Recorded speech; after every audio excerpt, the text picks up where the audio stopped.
বয়স তার ২৪। মাঠে নামলেই প্রতি ম্যাচে সকলকে চমকে দিচ্ছেন তিনি।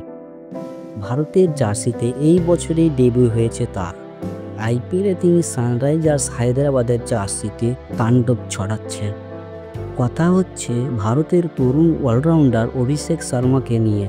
এলটি সৈয়দ মুস্তাক আলী ট্রফিতে মাত্র ২৮ বলে সেঞ্চুরি হাঁকিয়ে রেকর্ড বুকে ঢুকে পড়েছেন পাঞ্জাবের এই ছেলে।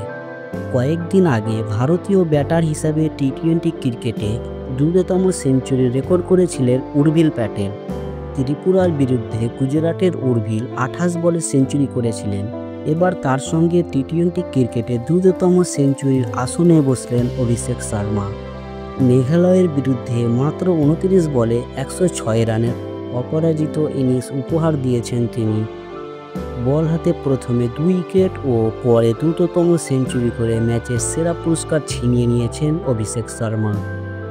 মুস্তাক আলী ট্রফিতে যেন চলছে রেকর্ড দখলের লড়াই। উর্ভিল প্যাটেলের ২৮ বলে সেঞ্চুরি ঘোর কাটেনি। ২৭ নভেম্বর তিনি এই রেকর্ড গড়েছিলেন। তার মধ্যে ২৮ বলেই সেঞ্চুরি অভিষেক শর্মার। টি-20তে সাহিল চৌহানের ২৭ বলে সেঞ্চুরির রেকর্ড অক্ষত।